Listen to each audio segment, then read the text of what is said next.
नमस्कार दोस्तों, कमीशन के ऑनलाइन ग्लोबल इवेंट में आप सबका स्वागत है।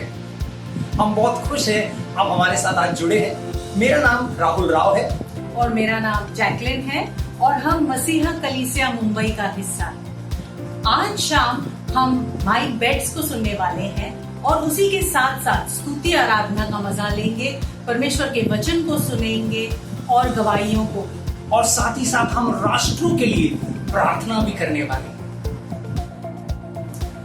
आप हमारे साथ ऑनलाइन चैट में जुड़ सकते हैं और उसी के साथ साथ सब्सक्राइब बटन पर क्लिक कीजिए ताकि आगे की इवेंट्स की जानकारी हम आपको दे सकें। यस दोस्तों, शुरुआत करने से पहले आइए हम सब मिलकर प्रार्थना करते हैं, परमेश्वर से विनती करते हैं कि इस समय को हम उसे समर्पित करते हैं। आइए स्वर्गीय पिता, हम धन्यवाद देते हैं। धन्यवाद इस खूबसूरत समय के लिए प्रभु, धन्यवाद कमीशन के परिवार के लिए, इस माध्यम के लिए प्रभु। हम चाहते हैं परमेश्वर इस शाम को तुझे समर्पित करते हैं और हमारी ये प्रार्थना है कि तू हमारी एकता को बनाए रखेगा, हमारी नजरें तुझ पर लगी रहे प्रभु। इस शाम में जो कुछ भी हो रहा है वो हमें छुए और हमारे जीवन में एक सकारात्मक बदलाव लेकर आए, तेरी महिमा के लिए।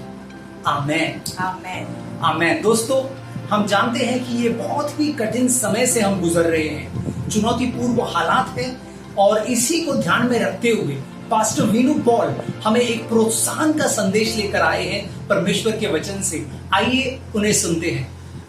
समिति की प्रार्थना शाम में फिर से एक दूसरे के साथ होने के लिए धन्यवाद। मुझे यकीन है कि आज की शाम रोमांचक होने वाली है। पूरी समिति परिवार के लोग एक साथ प्रार्थना कर रहे हैं। मेरे आगे बढ़ने से पहले मैं भारत के लिए प्रार्थना करने के लिए सभी लोगों की सच्चे दिल से प्रशंसा करना चाहता हूँ। आपकी प्रार्थनाएं इस मुश्किल घड़ी में सफलता योग्य हैं। जैसा कि मैं आपसे मुंबई शहर को लेकर बात करने जा रहा हूँ, कोविड की दर में गिरावट देखी जा सकती है और बाकी कुछ जगहों पर भी यही महसूस किया जा रहा है। लेकिन कोविड की दूसरी लहर के तहत देश अभी भी बड़े पैमाने पर जूझ रहा है। लेकिन हमें इस महामारी का सामना करते हुए अब 1.5 साल हो चुका है। मेरी ये राय है कि हम तेजी से आगे बढ़ रहे हैं।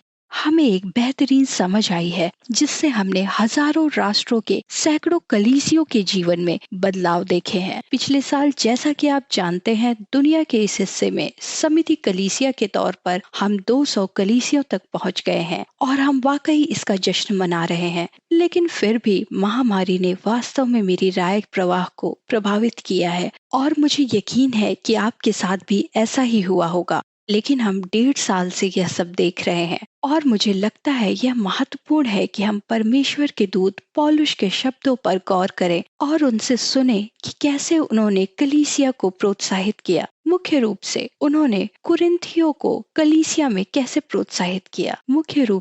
उन्होंने कुरिन्थियों को कलीसिया के लिए कैसे प्रोत्साहित किया। कुरिन्थ और उन्होंने कुरिन्थियों 1 के अध्याय 15 में कहा, तो मेरे भाई बहनों, डट कर खड़े रहो, कोई भी चीज आपको विचलित नहीं कर सकती। अब हम सब इस बात को जानते हैं, पिछले 1.5 साल में हमें कई चीजों ने प्रभावित किया है, पर आप बस डगमगाए, भागे नहीं। और वे राष्ट्र जो बुरी तरह प्रभावित हुए हैं, यह वास्तव में एक संकट की घड़ी है जिससे हम सभी गुजरे हैं। लेकिन पॉल, यह परमेश्वर का शाश्वत शब्द है। मुझे यकीन है उन्होंने खुद भी अपने जीवन में मुश्किलों और चुनौतियों का सामना किया था, लेकिन वो कलीसिया को प्रोत्साहित करते हैं और कहते हैं, आपको कुछ भी नहीं हिला सकता। हमेशा खुद को पूरी तरह से परमेश्वर के काम में लगाएं। एक और अनुवाद में कहा गया है, हमेशा अपने आप को उत्साह से परमेश्वर के काम में लगाएं, क्योंकि परमेश्वर के काम में लगाई गई आपकी मेहनत कभी व्यर्थ नहीं जाती। अब जैसा कि आपको पता है, कुरिन्थियों के अध्याय 15 में यीशु की मृत्यु और पुनर्जीवन, यही चीज एक विश्वास रखने वाले के लिए भी हो सकती है। इसके बारे में बताया गया है, उसे भी एक दिन मरना है, लेकिन वह पुनर्जीवन की उम्मीद कर सकता है और उसे वहीं डट कर रहना चाहिए। इस अध्याय में इसे लेकर काफी कुछ है, क्योंकि यह मृत्यु और पुनर्जीवन के बारे में बताता है, जो कि विश्वास रखने वाले हर इंसान को समझने के लिए है। लेकिन वे यही नहीं थमते, वे हम पर इस सैद्धांतिक बात के साथ रोक नहीं लगाते, लेकिन असल में हमें आज की दुनिया में जीने के लिए मदद करते हैं। इसीलिए उन्होंने ऐसा कहा था, इसलिए मेरे प्यारे भाइयों और बहनों, मैं आपको प्रोत्साहित कर रहा हूँ, समिति, परिवार और हम सभी लोग जो यह देख रहे हैं, किसी भी चीज से खुद को विचलित ना होने दे। पौल ने इफिसियों के लिए लिखा और कहा है कि आपने 1.5 साल से अब तक डटकर खड़े रहकर सब कुछ किया है। हमने डटकर खड़े रहकर बहुत कुछ किया है। अब मैं यह कह रहा हूँ, डटकर खड़े रहिए, अडिग रहिए और अपने आप को उत्साह से भर कर रखिए। पूरी तरह से परमेश्वर के लिए काम करिए। यह प्रभु का कार्य क्या है? मेरा मानना है कि यह इंजिल की ओर वापस जाना है। जैसा कि पौल ने कहा, मैं इंजिल से शर्मिंदा नहीं हूँ, क्योंकि यह मुक्ति पाने तक भगवान की शक्ति है। हाँ, एक महामारी फैली हुई है, इसने लोगों को प्रभावित किया है, लेकिन इंजिल की शक्ति बरकरार है। यह आज उतनी ही शक्तिशाली है जितनी ये होनी चाहिए और मैं हम सभी को प्रोत्साहित कर रहा हूँ। चलिए मिलकर ये करते हैं। वास्तव में मोड़ से आगे निकलते हैं। कलीसिया मोड़ के आगे ही होना चाहिए। हम दुनिया में बहुत संवेदनशील जगह पर हैं। इंजिल प्रभावी और शक्तिशाली है और मैं पौल की तरह लोगों को प्रोत्साहित करते हुए कह रहा हूँ, चलिए वास्तव में फिर से इंजिल का प्रचार करें। चलिए लोगों को बचाने के लिए अपनी पूरी क्षमता से सब कुछ करते हैं। बैप्टिज्म देने और कलीसिया में जोड़ने के लिए हमारे पास पुकार आ रही है और वो कह रहे हैं, इसे उत्साह से करें। मुझे पता है ऐसे समय में उत्साहित होना आसान नहीं है, लेकिन यह परमेश्वर का वचन है और परमेश्वर का वचन सत्य है, वह अच्छे परिणाम देगा। तो मैं हम सभी को इस बात से प्रोत्साहन दे रहा हूँ। मैं यह सब हासिल होने के मुकाम पर आकर नहीं कह रहा हूँ। हम सभी इसी के साए में हैं, कष्टों से, कठिनाइयों से, चुनौतियों से घिरे हुए। लेकिन मैं अपने और हमारे सभी कलीसिया के लिए यह महत्वपूर्ण मानता हूँ, हमें परमेश्वर का कार्य उत्साह और पूरी लगन से करना चाहिए। इंजिल का प्रचार करना चाहिए। इस आशा को इस अंधेरी दुनिया में लाना है। इंजिल सभी को सुनाया जाना चाहिए और इसका प्रचार किया जाना चाहिए। परमेश्वर हम सबको आशीर्वाद दे और मैं इसी विचार के साथ आपसे अलविदा लेता हूँ। चलिए वाकई दिल से पूरी तरह से परमेश्वर के काम में लग जाते हैं और हमारी आपकी हम सब की मेहनत व्यर्थ नहीं जाएगी। परमेश्वर की कृपा हम पर बनी रहे। आमीन। कितना खूबसूरत संदेश विनू भैया ने हमें दिया है और उन्होंने हमें प्रोत्साहित किया है, ये बताते हुए कि परमेश्वर में जो भी परिश्रम हम करते हैं वो व्यर्थ नहीं है। दोस्तों, इसको हम थामे रखें। और अब हमारे नेपाल की कलीसिया से जॉन और एस्तर प्रधान परमेश्वर का वचन हमारे लिए पढ़ेंगे। मैथ्यू 6:5 और 14। जब आप प्रार्थना करते हैं तो आपको पाखंडियों की तरह नहीं सोचना चाहिए, जो सभाओं में, गलियों में खड़े होकर प्रार्थना करना पसंद करते हैं ताकि दूसरे लोग उन्हें देख सके। मैं तुमसे सच कहता हूँ कि उन्हें फल मिला होगा। लेकिन आप प्रार्थना अपने कमरे में जाकर और दरवाजा बंद करके करें और अपने पिता से प्रार्थना करें जो एकांत में रहते हैं, और आपके पिता आपको चुपके से देखते हैं। वो आपको इसका फल देंगे। और जब आप प्रार्थना करें तो नास्तिक व्यक्तियों की तरह सिर्फ वाक्यांश ना पढ़ें, क्योंकि लोग समझते हैं कि इतने शब्द पढ़ने पर वो स्वीकार कर लिए जाएंगे। आप उनके जैसे ना बने। आपकी प्रार्थना करने से पहले ही पिता जानता है कि आपको क्या चाहिए। तो इस तरह से स्वर्ग में हमारे पिता, आपका नाम पवित्र हो और आपका राज्य हो। तुम्हारी इच्छा पृथ्वी पर वैसे ही पूरी होगी जैसे स्वर्ग में। आज के दिन हमें रोजी रोटी दे और क्षमा करें। हमें हमारी बाध्यता के लिए क्षमा करें, क्योंकि हमने खुद को अपनी बाध्यता के भंडार से माफी दे दी है। हमें प्रलोभनों से दूर रखें। हमारे दिलों को बुरी चीजों से दूर रखें। हमें क्षमा करें। अगर आप दूसरों को उनके अपराधों के लिए माफ करेंगे तो अलौकिक पिता भी आपको माफ करेंगे। लेकिन अगर आप दूसरों को उनके अपराधों के लिए माफ नहीं करते तो आपका पिता भी आपको अपराधों के लिए माफ नहीं करेगा। जेम्स 5:13-18। यदि तुम में से कोई पीड़ित है तो उसे प्रार्थना करने दो। कोई खुशहाल है तो उसे स्तुति गाने दो। यदि तुम में से कोई बीमार है तो उसे कलीसिया के बड़ों से गुहार लगाने दो और उन्हें परमात्मा के नाम पर तेल के साथ विलेपन करके उनसे प्रार्थना करने दो। विश्वास से की गई प्रार्थना उन्हें बचाएगी और परमेश्वर उनका उत्थान करेंगे। यदि उन्होंने पाप किया है, उन्हें माफ कर दिया जाएगा। इसलिए एक दूसरे के साथ किए गए अपने पापों को कबूल करें और एक दूसरे की बेहतरी के लिए प्रार्थना करें। धार्मिक व्यक्ति की प्रार्थना में महान शक्ति होती है। एलिजा हमारे ही स्वभाव का एक इंसान था। उसने मौखिक रूप से प्रार्थना की कि बारिश ना हो और 6 महीने से लेकर 1 साल तक पृथ्वी पर बारिश नहीं हुई। उसने फिर से प्रार्थना की और स्वर्ग से बारिश हुई और धरती को इसका फल मिला। धन्यवाद जॉन और एस्तर परमेश्वर का वचन पढ़ने के लिए। यस दोस्तों, अब समय है कि हम परमेश्वर के मुख्य संदेश को सुने और वो हमारे पास माइक बेट्स लेकर आ रहे हैं। माइक बेट्स जो है वो रिलेशनल मिशन की अगुवाई करते हैं। रिलेशनल मिशन जो है वो हमारे कमीशन की तरह ही एक न्यू फ्रंटियर्स अंतरराष्ट्रीय कलीसियाओं का समूह है। उसी के साथ साथ Mike Betts lost of community church के जो धर्मवृद्ध है उसके समूह का हिस्सा भी है। और परमेश्वर ने उन्हें एक खास बोझ दिया है दोस्तों, वो है कॉर्पोरेट प्रेयर का, यानी कि संगठित प्रार्थना। और इसी विषय में वो हमें और बता रहे हैं। आइए उन्हें सुनते हैं। आप लोगों के साथ वर्चुअली जुड़ना बहुत खुशी की बात है और जुड़कर साथ प्रार्थना करने पर अपने विचार प्रकट करना भी। ये पहली बार है जब मुझे कमीशन और कलीसिया परिवार के सामने अपनी बात रखने का मौका मिला है और मैं बेहद शुक्रगुजार हूँ। और मैं गाय, हीथर, वीनू और जूली और अलग अलग एपोस्टोलिक टीम के सदस्य जो उनके साथ काम करते हैं उनके नेतृत्व से बहुत प्रेरित हूँ। दुनिया भर में अलग अलग क्षेत्रों में कमीशन ने जो तरक्की की है उसे देखकर मैं बहुत प्रोत्साहित हूँ।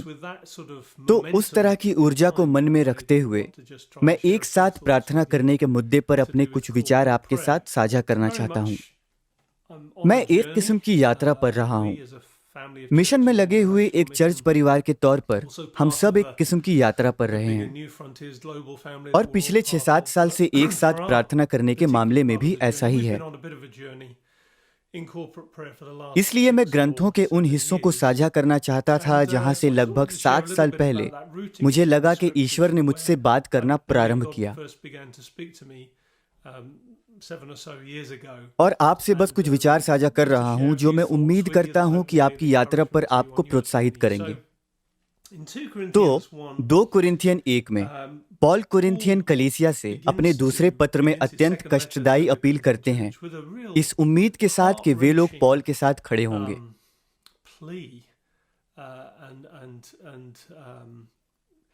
नई सीमाओं को तोड़ते हुए और गॉस्पेल के लिए नए क्षेत्रों में जाते हुए वो परेशानी और दबाव का सामना कर रहे होते हैं और अपने परेशान होने के बारे में बताते हैं।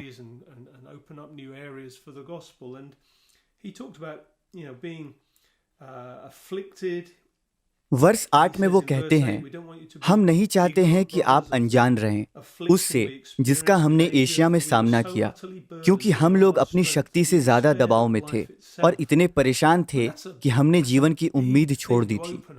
देखिए, ये एक बड़ी बात है, एक पत्र को पढ़ना जिसकी पहली पंक्ति में सामने वाला कह रहा हो कि हमने सिर्फ काम में ही हिम्मत नहीं हारी थी, बल्कि हमें ऐसा लग रहा था कि हमारा अंत निकट है। ये एक आदमी है जो अपनी आखिरी सीमाओं पर है और प्रेरित पॉल जो वहां तक पहुंचे हैं, उन्होंने सब सहन किया है। उन्हें पीटा गया, कोड़े मारे गए, उनका जहाज डूब गया, उन्हें बंदी बनाया गया, उन्होंने मुसीबतें झेली, परेशानी और विरोध सहा। इसलिए ये अपील जो उन्होंने की है, ये बाकी सारे पत्र जो उन्होंने किसी व्यक्ति या चर्च को लिखे, उनके मुकाबले में ये रूह को सबसे ज्यादा दहला देने वाली थी। तो मैं इसके बारे में खुद सोच रहा था कि वाह, ये एक बड़ी बात है और मुझे लगता है कि हमें सिर्फ बाइबल से ही नहीं बल्कि ईसाई दुनिया के लोगों से भी सीख लेनी चाहिए जिनकी तरफ हम प्रेरित होने के लिए देखते हैं। शायद आप जिस भी माहौल में हो, उस माहौल में आपने आध्यात्मिक माता एवं आध्यात्मिक पिता चुना है और उन्होंने आपको सच में प्रेरित किया हो। आपने ईश्वर के लिए सदियों से किए गए असंख्य कारनामों के बारे में किताबों में पढ़ा है और इससे हम प्रेरित होते हैं। मैं खुद से ज्यादा उम्रदराज और बुद्धिमान लोगों के साथ समय बिताना पसंद करता हूँ ताकि मैं उनसे सीख सकूं जिन्होंने वो सब किया है जो करने की मेरी इच्छा है।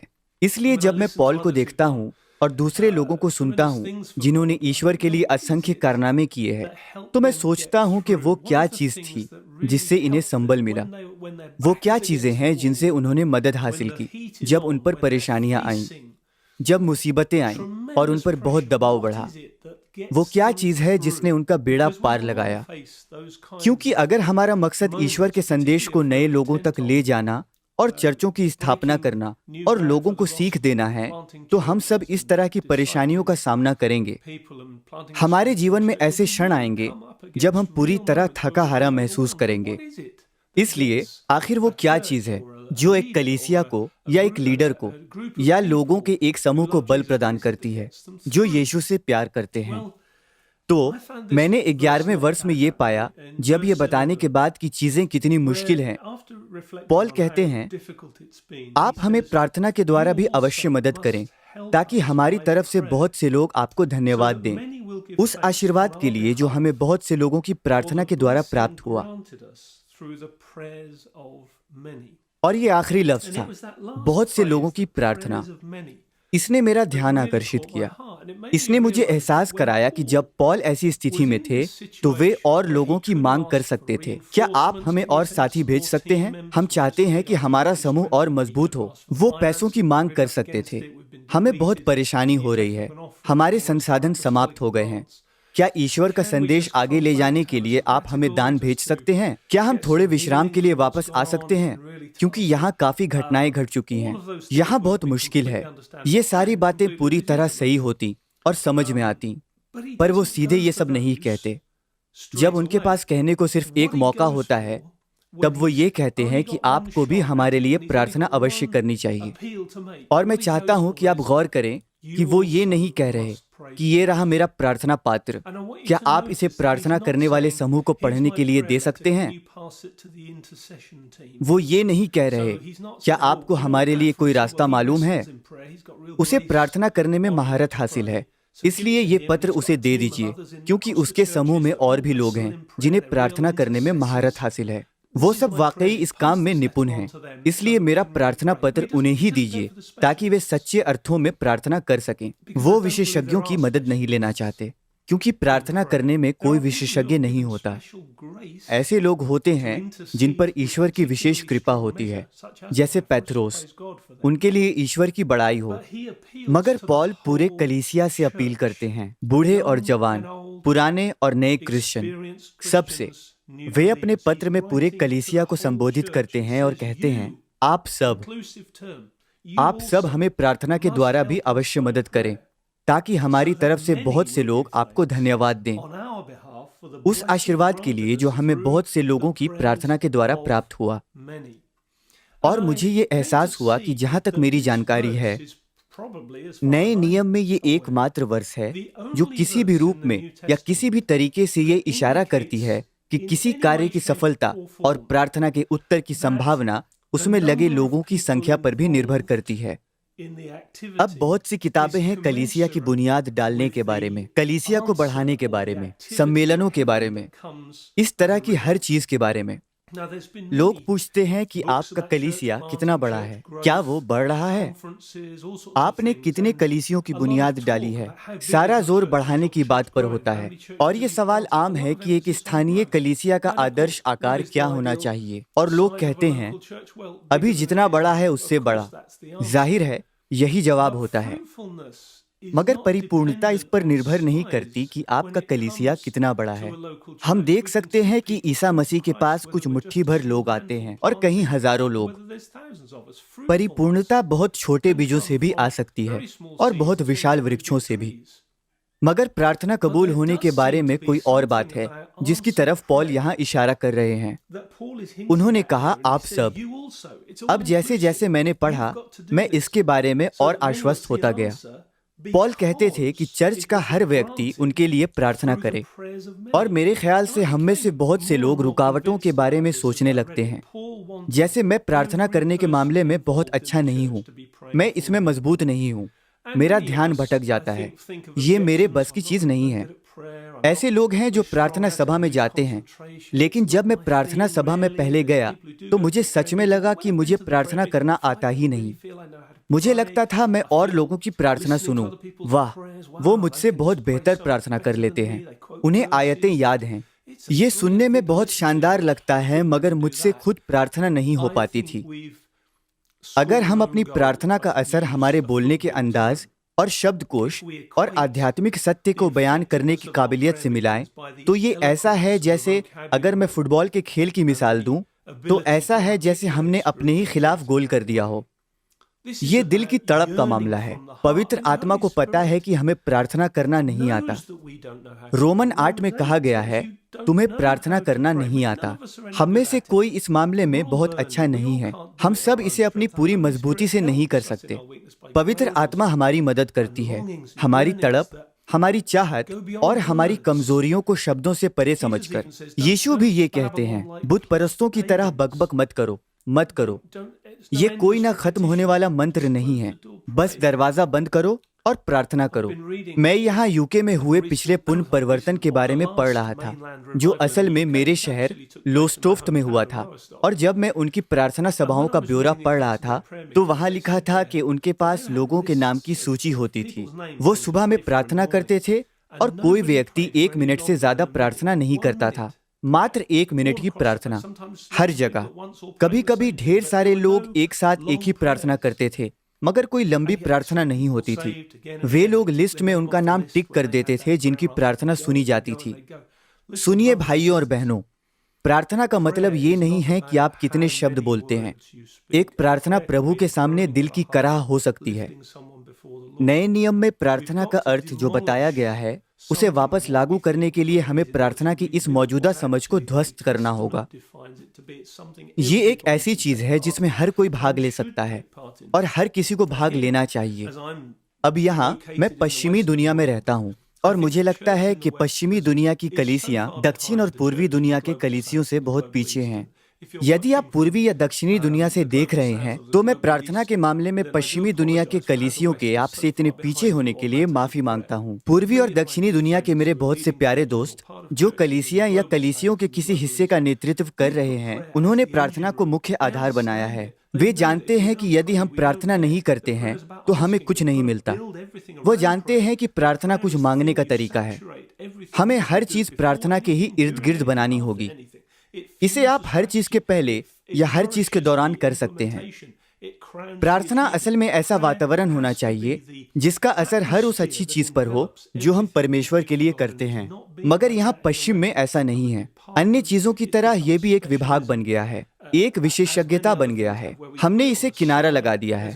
हम कहते हैं आज रात एक चर्च मीटिंग है, यदि आप आना चाहें और मुश्किल से कोई आता है। इस चलन को रोकना होगा।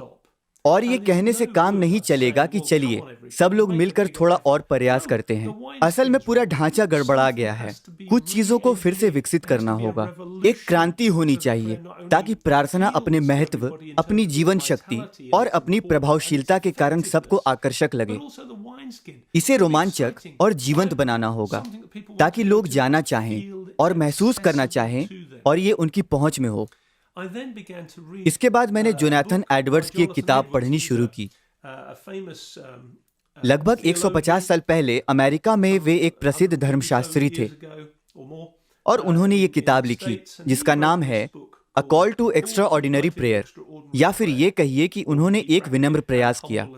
और उन्होंने असल में ये किया कि उन्होंने अपने आसपास मौजूद हर कलीसिया को लिखा। वो इन कलीसियों से जुड़े हुए थे। उन्होंने कहा, क्यों ना हम सब एक ही समय पर प्रार्थना करें, अलग अलग स्थान पर, मगर एक ही दिन, एक ही समय पर, आपस में एक ही मुद्दा निर्धारित करके प्रार्थना करें। इस तरह ये एक असाधारण प्रार्थना हुई। ये एक खास मौके जैसा हो गया। ये सच में लाजवाब प्रार्थना थी। ये सामने से दिखाई देने वाला संगम था, क्योंकि वे सब एक ही दिन, एक ही समय पर, एक साथ, एक ही मुद्दे पर प्रार्थना कर रहे थे। और उन्होंने ऐसा इसलिए किया क्योंकि वे अपनी प्रार्थना में असर पैदा करना चाहते थे। इसके कुछ साल बाद मशहूर मिशनरी विलियम कैरी ने एडवर्ड्स की इस प्रार्थना तरकीब को अपनाया। खासकर भारत में इसका अच्छा असर हुआ क्योंकि उनके साथ जुड़े हुए लोग और चर्च इसमें शामिल हुए।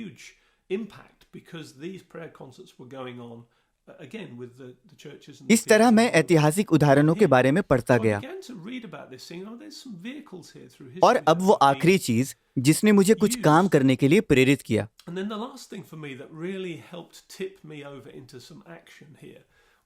एक चर्च के मुखिया वक्ता थे पीट ग्रेग। आप में से कुछ ने उनका नाम 24 घंटे सातों दिन प्रार्थना आंदोलन में सुना होगा।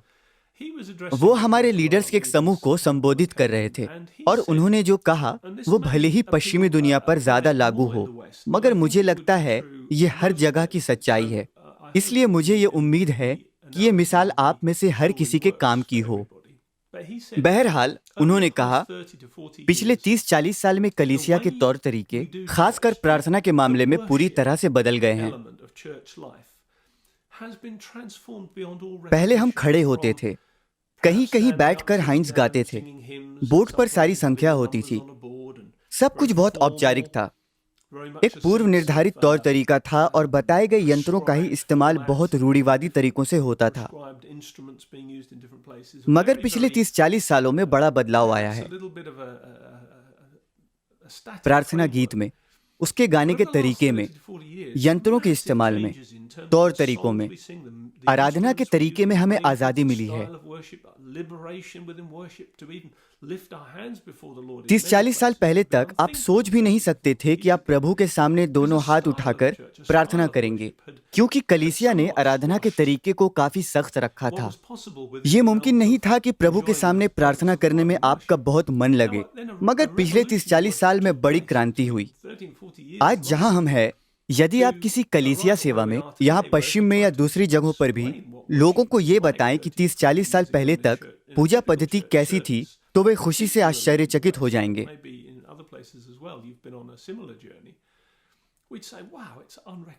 पीट ग्रेग ने यही बताया। उन्होंने कहा, सोचिए क्या हो सकता था यदि हमने समय, ऊर्जा, पैसा, रचनात्मकता, प्रेरणा, दृष्टि एक साथ प्रार्थना करने के तरीके में उस तरह के क्रांतिकारी बदलाव के लिए लगाया होता। यहाँ समझना होगा कि वे ये नहीं कह रहे थे कि हमने आराधना के तरीके को बदलकर गलत किया। वो बस ये कह रहे थे कि यदि इतना ही प्रयास हमने एक साथ प्रार्थना करने के मुद्दे पर किया होता तो क्या हो सकता था। भाइयों और बहनों, मैं इस नतीजे पर पहुंचा हूं कि एक साथ प्रार्थना करने के तरीकों में बदलाव लाने के लिए हमें उसी तरह का क्रांतिकारी रवैया अपनाना होगा, और ये एक दिन में नहीं होगा। संस्कार में एक बदलाव लाने के लिए, और मेरा मतलब कलीसिया के संस्कार से है, राष्ट्र के संस्कार से नहीं। इस संस्कार में बदलाव लाने के लिए हमें दृष्टि चाहिए, हमारे पास मूल्य होने चाहिए, हमारे पास ऐसे शब्दकोश हों जिससे इस बारे में सही से बात हो सके, और हमारे पास लोग होने चाहिए जो ये बदलाव लाएंगे। और इन सब में समय लगता है। ये एक प्रक्रिया है। ये एक ऐसा काम नहीं है जो हम रातों रात कर दें। हमें अपना लक्ष्य तय करना होगा और फिर उस दिशा में बरसों तक काम करना होगा। अब अपने सफर की बात करते हुए मैं कुछ सामने रखना चाहूंगा। हमने बहुत हुआ नाम से एक आइडिया चुना, और बहुत हुआ असल में हमारे कलीसिया में होने वाली संध्या प्रार्थना थी, और इसका उद्देश्य हमने इसे बहुत हुआ नाम इसलिए दिया क्योंकि हम कहना चाहते थे, हे प्रभु, बहुत हुई ये परेशानियां। ये एक वास्तविक रोना व्यक्त करने के लिए था जब हम चीजों के लिए प्रार्थना कर रहे थे, लेकिन ये भी व्यक्त करने के लिए था कि प्रभु आप काफी हैं। हमने 6-7 साल पहले इसे एक शुक्रवार की रात से शुरू किया था। मुझे पहली शाम याद है।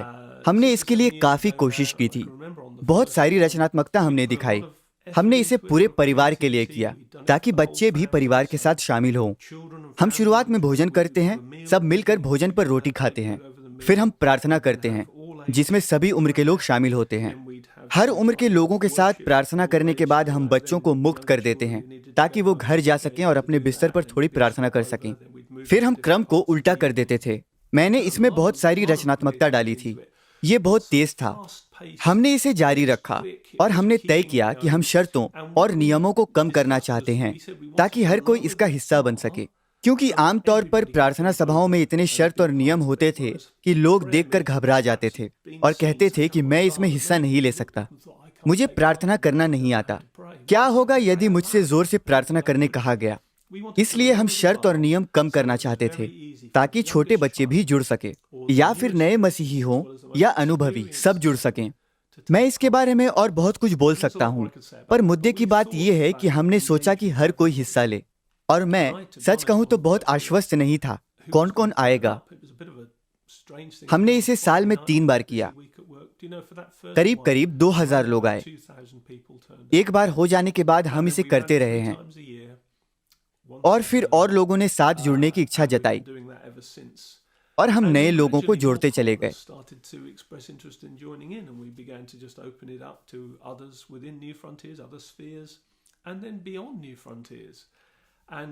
और जो अंतिम वाक्य जिसके साथ मैं अपनी बात खत्म करना चाहूंगा ताकि आप सोच सकें, वो तब पेश आया जब कोविड महामारी आई। हम लोग एक जगह जमा नहीं हो सकते थे। हम एक साथ अलग अलग जगह से 3 या 4 कलीसिया मिलते थे, बहुत हुआ वाली प्रार्थना सभा में, और जाहिर है हमें ऑनलाइन मिलना पड़ता था। इस तरह हमने लॉकडाउन वर्ष की गर्मियों में हर महीने एक प्रार्थना सभा की। पिछले पूरे साल किया हमने।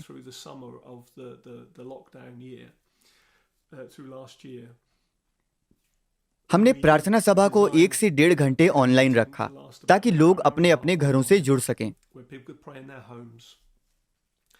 और एक चीज जो हमने की, खासकर मेरी पत्नी सू ने कहा कि हम लगातार सब्र के साथ प्रार्थना सभाओं में प्रभु से कोविड के वैक्सीन के लिए प्रार्थना करें।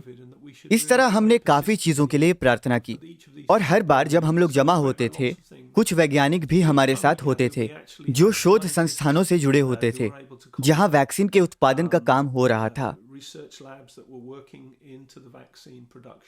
हम उनसे जानकारी लेते थे और हमने प्रार्थना की।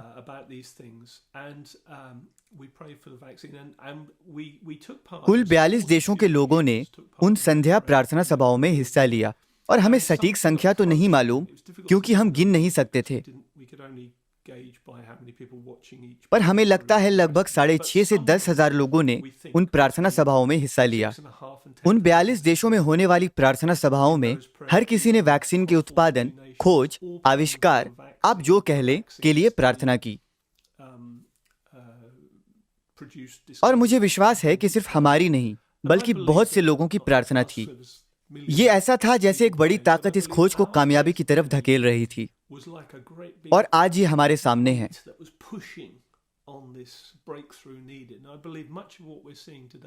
वैज्ञानिक इसे चमत्कारी सफलता कह रहे हैं, क्योंकि जिस वैक्सीन उत्पादन में अमूमन सालों लग जाते हैं, वो काम 1 साल में हो गया। मुझे विश्वास है कि ये एक उत्तर था सिर्फ हमारी प्रार्थनाओं का ही नहीं, बहुतों की प्रार्थनाओं का, क्योंकि बहुत से लोग प्रार्थना कर रहे थे। तो मैं आपसे इस चुनौती के साथ बात खत्म करना चाहूंगा कि जब नवंबर में विश्व स्तरीय बहुत हुआ प्रार्थना सभा हो, तब आप भी कमीशन परिवार के तौर पर उसमें हिस्सा लें। आप इसे अपने तरीके से कर सकते हैं, पर मेरा कहना यह है कि आज का समय एक साथ प्रार्थना करने पर जोर देने का है। मैंने ये छोटी सी किताब भी लिखी है, द प्रेज ऑफ मेनी, जो एक साथ प्रार्थना करने के चलन को थोड़ा प्रोत्साहन और मददगार टिप देती है। और फिर हमारे पास एक छोटा सा प्रार्थना कोर्स है जो छोटे समूहों में इस किताब के साथ चलता है। ये बस इसलिए है ताकि लोगों को इन चीजों के बारे में थोड़ा विस्तार से सोचने में मदद मिल सके। पर जो मुख्य बात मैं आपसे और प्रभु को मानने वाली आपके समूह से कहना चाहता हूँ, वो ये है कि एक कलीसिया समूह के तौर पर आपको एक साथ प्रार्थना करने के चलन को बढ़ाना है। और इसी बात के साथ मैं आपसे विदा लेना चाहूंगा कि जितने लोग प्रार्थना सभा में आएंगे, उतना ही फल मिलेगा। इसलिए मैं प्रार्थना करता हूं कि ईश्वर का आशीर्वाद आप पर बना रहे, ताकि आप इस मकसद को अंजाम तक पहुंचा सके।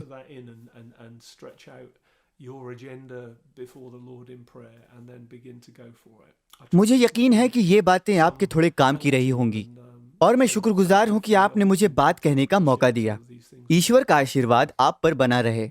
धन्यवाद माइक। कितने प्रेरक और प्रोत्साहित करने वाली प्रार्थना की गुहार है, जो कि परमेश्वर के लोगों का भी एक अद्भुत उदाहरण है। हजारों की संख्या में लोग परमेश्वर के पास आ रहे हैं और परमेश्वर से वैक्सीन के जरिए जीत पाने की विनती कर रहे हैं। हम ब्रिटेन से इतनी सारी चिकित्सा सफलताओं से होकर वैक्सीन पाने के लिए बहुत आभारी हैं, और इसने हमें ऐसे समय में याद दिलाया है कि प्रार्थना से वास्तव में बहुत अच्छे नतीजे मिलते हैं और खास प्रार्थनाओं को खास उत्तर मिलते हैं। यदि आपने भी हमारी तरह समय देखा है, तो पिछले साल से हमें परमेश्वर पर पूर्ण निर्भरता का एहसास हो गया है। हमें वास्तव में कभी कभी पूरी हताशा में प्रार्थना करने की आवश्यकता होती है। परमेश्वर अपने कलीसिया को सिखा रहा है कि प्रार्थना की शक्ति को और ज्यादा मजबूत करें। माइक ने इस बारे में जो कहा, मुझे बहुत अच्छा लगा कि हम सब, युवा या नए, पुराने या काफी पुराने मसीही, सब ये कर सकते हैं। ज्यादा शब्दों या बातचीत में निपुण होने की आवश्यकता नहीं है। हमें अपने अलौकिक पिता के पास आने की आवश्यकता है, जो हमारी जरूरतों को जानता है, लेकिन जो अपने बच्चों की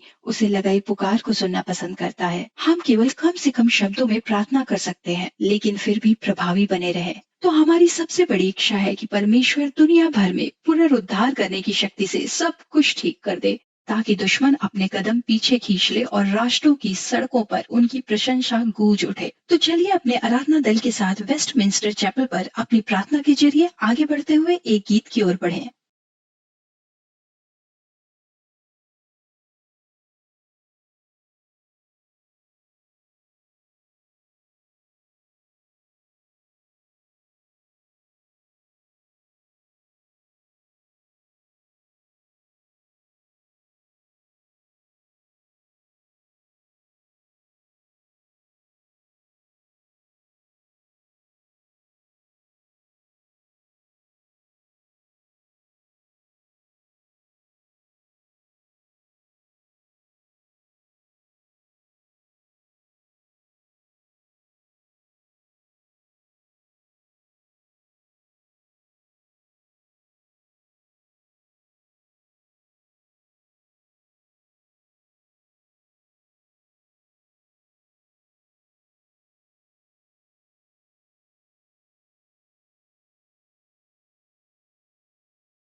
Thanks, Chapel.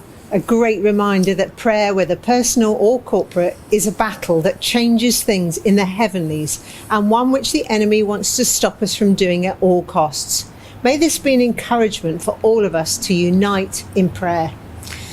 Our family of churches across the world have and are still suffering in so many ways. So we want to line up our spiritual guns and pray for grace, for aid and power and lasting change. We're going to hear from some of them now as they lead us into this session.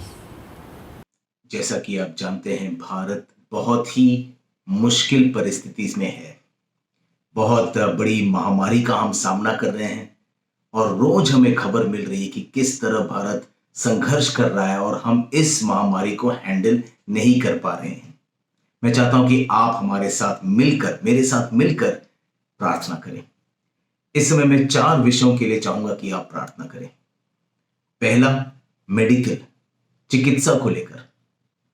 खबर है कि कल एक दिन में 4,14,000 से ज्यादा लोग इस बीमारी के शिकार हो गए।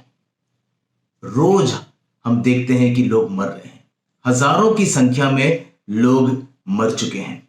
बहुत दर्द है हमारे देश में और हमें प्रार्थना करना है कि लोग चंगाई पाएं। हमें प्रार्थना करना है हमारे अस्पतालों के लिए, जहां बेड नहीं मिल रहा, ऑक्सीजन के लिए लोग संघर्ष कर रहे हैं। और हम चाहते हैं कि हम प्रार्थना करें कि परमेश्वर इन हालातों को बदल देगा। साथ ही साथ दूसरी बात हम प्रार्थना करना चाहते हैं वो है भावनात्मक विषयों को लेकर, कि लोग बहुत उदास हो गए हैं। कई लोग परिवारों में इतने लोग गुजर गए हैं और वो अपनी भावनाओं को संभाल नहीं पा रहे। बहुत ही दर्द से लोग गुजर रहे हैं। कई हैं जो गुजर गए हैं और अपने परिवार वालों को सही तरह से अलविदा भी नहीं कर पाए। पेन है, दर्द है। साथ साथ लोग डरे हुए हैं कि अब क्या होगा, लोग चिंतित हैं। हमें प्रार्थना करना है कि परमेश्वर की मजबूती, शांति इन लोगों की जिंदगी में आ जाएगी। तीसरी चीज हम चाहते हैं कि हम प्रार्थना करें वो है आर्थिक चीजों को लेकर। मेडिकल समस्याएं तो हैं ही, लेकिन साथ ही साथ हम जानते हैं कि कितने लोग की नौकरियां चली गई हैं। जो माइग्रेंट वर्कर्स हैं, जो गांव से शहर में आकर काम करने आए, अब काम नहीं है तो वो वापस जा रहे हैं।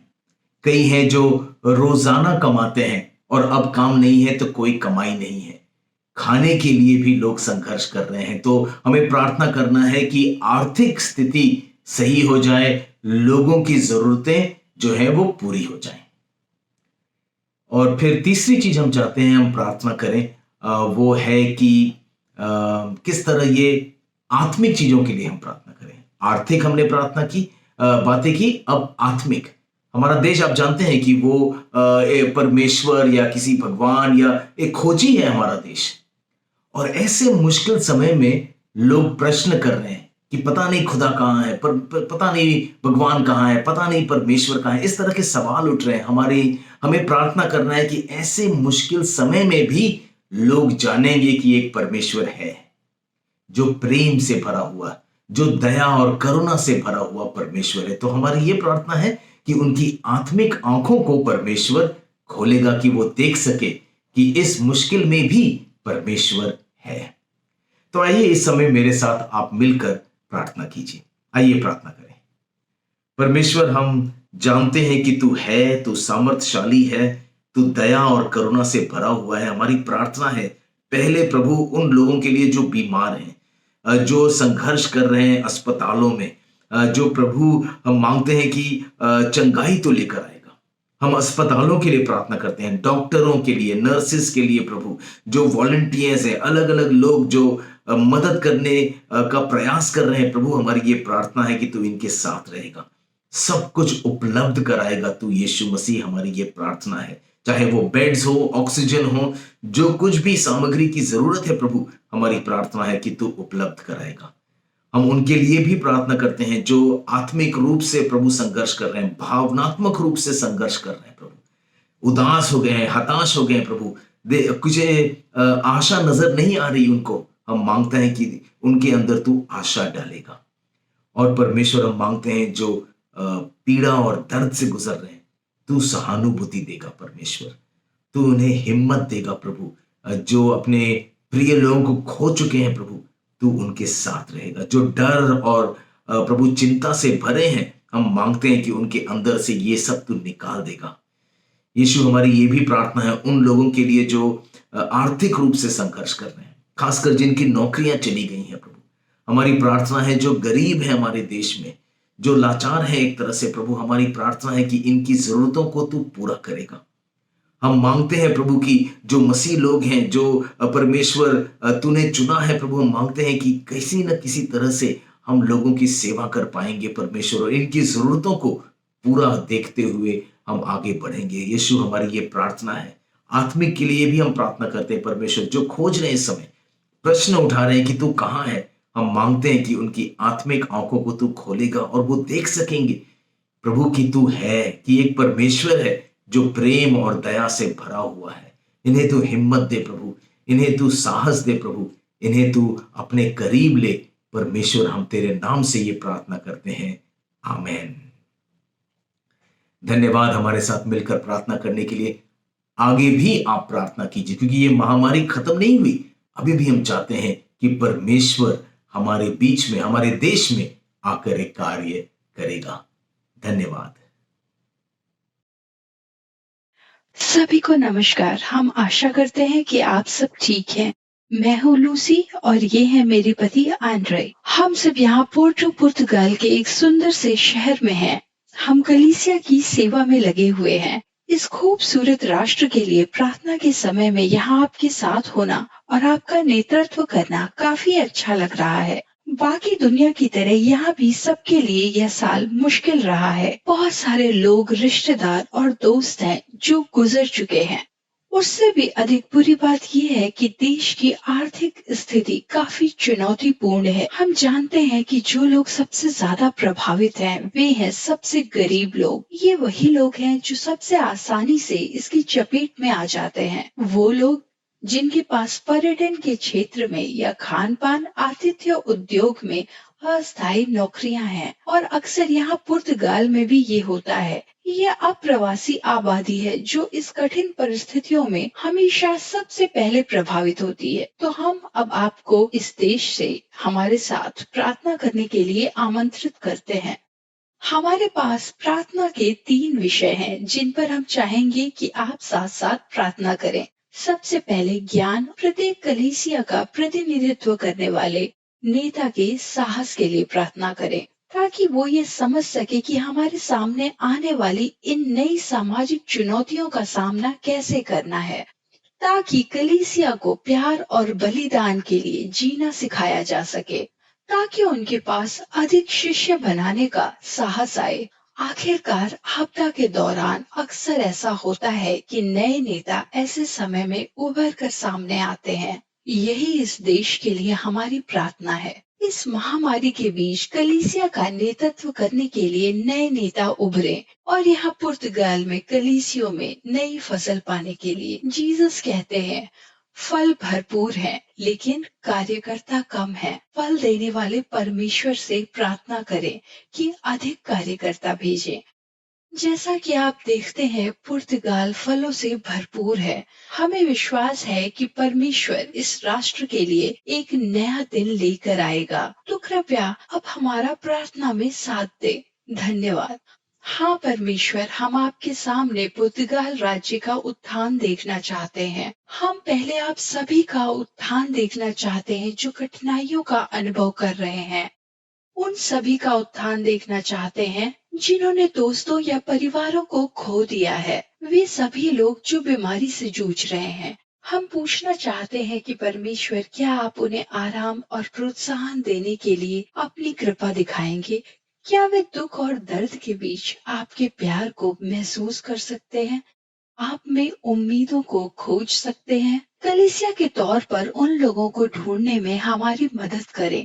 हम उनकी मदद कैसे करें? इस जवाब को ढूंढने में हमारी मदद करें। जो लोग हमारे पास आते हैं, हर परिस्थिति में हम उन्हें प्यार दे सकें, इसमें हमारी मदद करें। आपकी पवित्र आत्मा की एक ताजगी भरी अभिषेक की बौछार और उसकी शक्ति को प्रत्येक शिष्य पर और हमारे कलीसिया के प्रत्येक सदस्य पर बरसाएं। जीसस की छत्र छाया में उन्हें ये ज्ञात हो कि वे कौन हैं और किस योजना और उद्देश्य से आपने उन्हें बुलाया है। परमेश्वर, हम इसे बढ़ता हुआ देखना चाहते हैं। इन सब के परिणाम स्वरूप हम आपके कलीसिया को बढ़ता हुआ देखना चाहते हैं। हम लोगों, दोस्तों, उनके परिवारों, सहकर्मियों, सड़क पर लोगों के साथ चमत्कार होते हुए देखना चाहते हैं। हम पापों से मुक्ति देखना चाहते हैं। आपका कलीसिया आगे बढ़े। हम उन उभरते हुए नेताओं को देखें जो वास्तव में आपके कलीसिया और अपने राज्य के आने वाले महीनों और सालों में उसे आगे बढ़ाने के लिए नेतृत्व और निर्देशन करेंगे। आपका प्रकाश चमक रहा है और आपका नाम इस राष्ट्र में ऊंचा हो। हमारे मन में अपना सम्मान और महिमा बनाए रखें। आमीन। परमेश्वर की दया दृष्टि बनी रहे। सभी को नमस्कार। मैं पियानो और मैं ख्वाम हूँ। हम बर्मी की बातचीत मंडली ओपन डोर चर्च सनबरी का नेतृत्व कर रहे हैं। कुछ महीने पहले हमने सभी को म्यांमार के लिए प्रार्थना करने के लिए कहा था और हम आपको प्रार्थना करने के लिए और अपने साथ खड़े होने के लिए धन्यवाद देना चाहते हैं। म्यांमार के लिए और हमारे लिए आपकी प्रार्थना बहुत मायने रखती है। म्यांमार और हम जानते हैं कि आपकी प्रार्थना कुछ भी कर सकती है और सब कुछ बदल सकती है। तो इस तख्ता पलट से अब तक 100 दिन बीत चुके हैं। विरोध आंदोलन काफी फैल चुका है, जिसमें चिकित्सक, शिक्षक, छात्र और सिविल सेवक विभिन्न विभागों से लोग सेना के लिए काम करने से मना कर रहे हैं। सेना ने कर्फ्यू लगाया, फौजी कानून लागू किए और प्रदर्शनकारियों की गिरफ्तारी की और वे अब तक वही कर रहे हैं। बताया जा रहा है कि सुरक्षा बल ने 700 से अधिक लोगों को मारा है और हजारों लोग अभी भी हिरासत में हैं। अब हमारी सबसे बड़ी चिंता ये है कि म्यांमार की अर्थव्यवस्था को बड़ा धक्का लगा है। महत्वपूर्ण निर्यात ठप हो गया है। वे चिंतित हैं कि बैंक सिस्टम कभी भी ध्वस्त हो सकता है, कभी भी, और लाखों लोग बेरोजगार हो सकते हैं और उन्हें इन हालातों में जीने के लिए संघर्ष करना पड़ सकता है, जो कि म्यांमार को और अधिक गरीबी की ओर ले जाएगा। संयुक्त राष्ट्र के विकास कार्यक्रम यूएनडीपी के अनुसार 2022 तक म्यांमार गरीबी से घिरने वाला है। इस आपदा के असर से लाखों लोग और गरीब हो सकते हैं। हाँ, विश्वविद्यालय और स्कूल अभी नहीं खुल रहे हैं। बच्चों और युवाओं का भविष्य छिन चुका है। वे डर और संकट में जी रहे हैं। तो आज हम आपसे कहना चाहेंगे कि म्यांमार के लिए प्रार्थना करना जारी रखें। आप म्यांमार के लिए इस तरह से प्रार्थना कर सकते हैं। लोगों की सुरक्षा के लिए प्रार्थना करें, जिससे वर्तमान संकट का समाधान किया जाए, जो शांति की ओर लेकर जाए। और हिरासत में लिए गए लोगों और उनके परिवार के लिए भी प्रार्थना करें कि उन्हें जीसस का प्यार मिले। मसीहियों को अपने विश्वास पर अडिग रहने के लिए और कलीसिया में पूरे साहस के साथ इंजil बांटने से म्यांमार मजबूत होगा। विशेष रूप से नेता जो एक अलौकिक ज्ञान रखता हो और उनके कलीसियों का नेतृत्व परमेश्वर के तरीके के अनुसार करे। और उन लोगों के लिए दुआ करे जो सैन्य तख्ता पलट के कारण भूख से मर रहे हैं और बेघर हैं। अंत में प्रार्थना करें कि शांति पुनः स्थापित हो और न्याय की जीत हो। आप सभी को धन्यवाद। परमेश्वर की कृपा आप पर बनी रहे।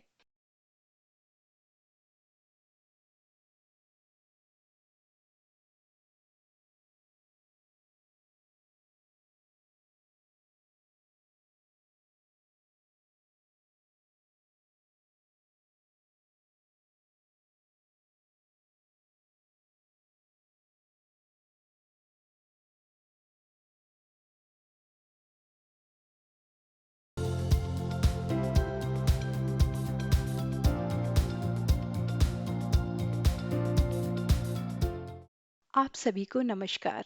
मेरा नाम जोस मारिया है और ये मेरी पत्नी लिलियाना है। हम कलीसिया Cristo Salvador Christ the saviour के सदस्य हैं। हम इस बात के साक्षी हैं कि परमेश्वर ने हम पर अपनी दया दृष्टि कैसे बनाई। हमारे भाइयों बहनों, प्रार्थना के लिए धन्यवाद। परमेश्वर हम पर असरदार तरीके से मेहरबान रहा है। प्रार्थना करने के लिए धन्यवाद। वह सभी की प्रार्थनाओं को सुनते हैं। लगभग कुछ हफ्ते पहले हमारी वित्तीय स्थिति, काम और व्यक्तिगत हालात मुश्किल होते जा रहे थे। 1 साल से ज्यादा समय तक हम दोनों के पास कोई स्थायी काम नहीं था और मेरे किशोर बेटे में कुछ भी करने की प्रेरणा बिल्कुल खत्म सी होती जा रही थी। ऐसे हालातों के बावजूद हमने परमेश्वर की छत्र छाया में रहकर अपने दृढ़ विश्वास को बनाए रखने में कामयाबी हासिल की। कलीसियों में हमारे भाई और बहनें अपनी सुबह की प्रार्थना सभाओं में दृढ़ता से लगे रहे, परमेश्वर से हमारे हालातों को देखने के लिए कहें ताकि ये बदल सके। केवल 10 दिनों के अंदर ही हमारे हालात असरदार तरीके से बदल गए। हम दोनों को स्थायी रोजगार मिल गया है। मेरे बेटे ने अचानक से फिर से खेलना शुरू कर दिया है, जो 1 साल पहले तक उसका जुनून हुआ करता था। हम एक छोटे से व्यवसाय की योजना बना रहे थे, लेकिन इसे आगे बढ़ाने के लिए संसाधनों की कमी थी। हालांकि अचानक से भगवान ने हमें इतना सारा पैसा दे दिया। हालांकि अचानक परमेश्वर ने हमें इतना पैसा दे दिया जिसकी हमें इसे बनाने और चलाने के लिए जरूरत थी। ये सब एक के बाद एक होता चला गया है, वो भी 10 दिनों के दौरान। प्रार्थना की बदौलत हमारी स्थिति पूरी तरह से बदल गई। परमेश्वर को धन्यवाद जो हमारी प्रार्थना को सुनते हैं। और अपने परमेश्वर के साक्षी होने के साथ साथ हम यहाँ उनके नाम का गुणगान करने के लिए हैं। आप सभी को बहुत बहुत धन्यवाद और हमारी दुआएं।